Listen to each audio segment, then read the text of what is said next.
Good afternoon, everyone. It's Shamika Tia. Today is Sunday, June 18th. Thanks so much for joining and listening today. Quick, just want to drop lesson two. Let's talk about availability for a moment.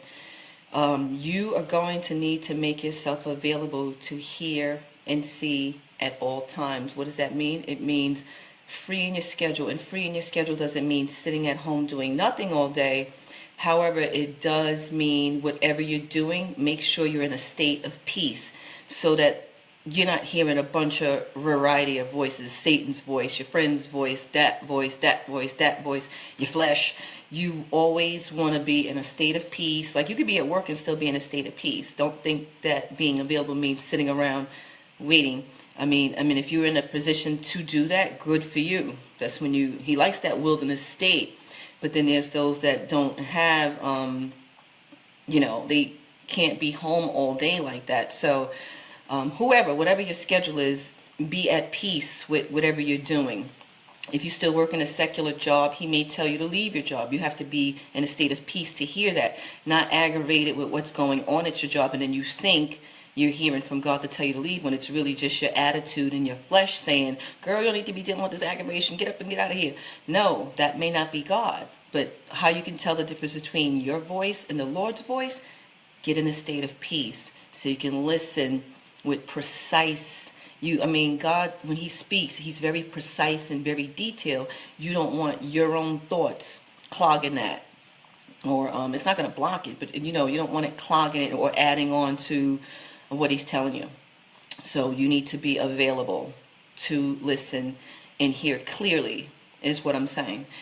You should carry around a pen and paper all day long. If you're a woman, you should have that in your pocket at all times, because he speaks at random times. Okay, you can, especially at night. Keep a pen and paper by your bed. Again, always be expecting to hear. Always be expecting to hear daily. And even if you haven't been able to discern the difference between your voice and the Lord's voice, still write down your ideas. Some people may start to think it's their own ideas. Write those down anyway. Okay? As long as it's not bad. You'll know that you'll start to recognize the difference between your ideas and God speaking to you the more and more you listen in a state of peace and expectancy. Always listening, always quiet. And this one may be a hard pill to swallow, but if you have people around you that take away your peace, you may need to start exiting those friendships and relationships. And the reality is, if you don't do it, he's going to do it for you. You can do it, or he can do it for you. You take your pick. I suggest you do it. God like to exaggerate sometimes. Okay, he does not want us distracted. So, especially bad distractions. If somebody's a good distraction, maybe he could take that and help and work in your favor. But if it's a bad distraction, it will be removed no matter what. If you do it, it'll be good because you can do it in a nice time frame. If he does it, it's probably going to be a shock. All of a sudden, God doesn't waste time. He's patient, but he does not waste time. All right, he's not even on that time schedule. I wrote down, do exactly what he says. Oh, well, in line with that, hit a reset button to make sure you are where you need to be. The big mistake that prophets and seers make is getting in a nice comfort zone. Well, I hear from the Lord. He speaks to me, so I must be good. Otherwise, he would have told me this and he would have told me that. Well, yeah, but at the same time, sometimes he didn't ordain those friendships and relationships or that house, that state you're in. Just when I say hit a reset button, I mean ask him. God, am I where I need to be? Am I around the people I need to be around? Am I doing the things I need to be doing right now, present day? And then listen in peace, in quiet, in tranquility. Listen and hear what he's telling you to do. And write down what you hear. Write down what you hear. And again, don't be so spiritual where you always think he's going to speak to you the same way. He doesn't work like that. Okay? You got to pay attention when you're hearing from God. It may come through somebody else. You know, he may send you a prophet. He may send you a little kid. He may send you, your enemy may come up to you. Whatever it is, be listening in a state of peace and expectancy, and be in a tranquil state at all times. Try not to get rattled and be worked up, because like I said, then that flesh will start speaking to you, and it's very easy to misunderstand the voice of the Lord for your own voice. And like I said, you got competing voices. I think I did a show on competing voices. Maybe you need to check that out. I really break down the flesh speaking, Satan speaking, friends speaking, family members speaking, you know, other humans speaking, and then there's God speaking. Usually his voice is the last voice we tend to hear, because it's the quiet, still voice. How are you going to hear a quiet, still voice but you at a live concert? You know what I mean? Get that, turn that radio off.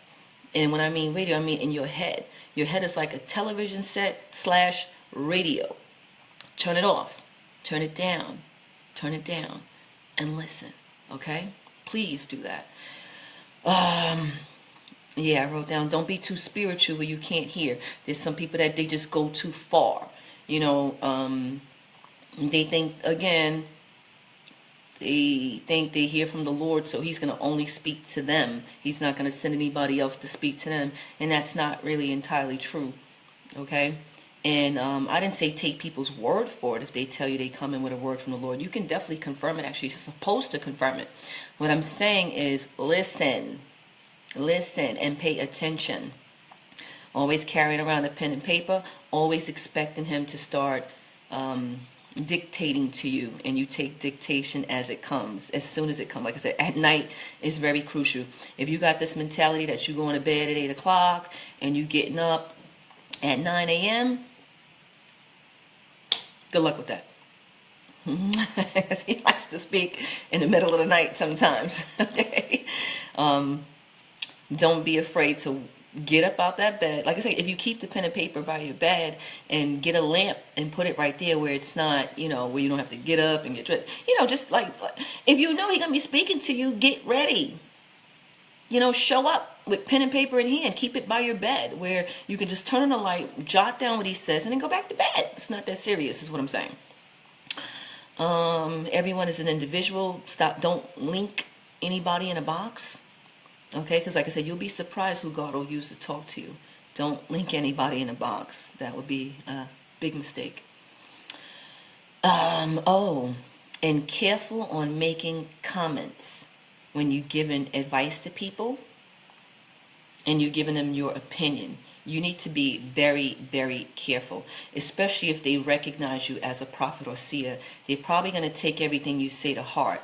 And the last thing you want to do is say something against what God wants that person to do. Always shift people back to God. Don't play God.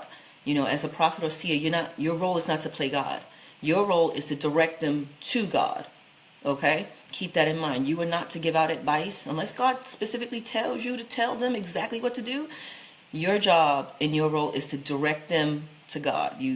Go to God about it. You know, if you want to intercede and pray with them, that's fine. But your job is not to play God and start giving them advice and telling them what to do. Your job is to direct them to talk to God. And probably even give them a little bit of how you communicate with God so that they can get prepared to listen for themselves. Okay? All right, short and sweet. Normally, this is Sunday, so normally my shows is from 3 o'clock to 5 o'clock. Today, we don't have evening service, so I'm going to start it a little bit later. I got some things to do, and, you know, so it'll be from 6 p.m. to 8 p.m. Eastern Standard Time, and it's called Prophets and Seers Part 2. So if you didn't have the opportunity last week to catch up, actually, I don't think I did a show last week. I think it was the week before. If you haven't had an opportunity to catch up on Part 1, do that, because I'm only going to do a quick recap, and then I'm getting into Part 2 on the Blog Talk Radio Show is what I'm talking about. I don't have. I'll post the I'll post the phone number, the dial-in number, and all of that in a little bit, but I just wanted to just shoot this quick video. All right, so enjoy your day. I hope you have a blessed week. And let's see. Thank you for everyone that joined. Saints Thunder said, "You're a good, positive sister. Shalom, bless you." Thank you, Saints. I appreciate that. Thank you very much. All right, everyone. So God bless, and I'll hear from you between 6 and 8 p.m. tonight, or if you catch up during the week, thank you. Okay. Peace out. Over and out.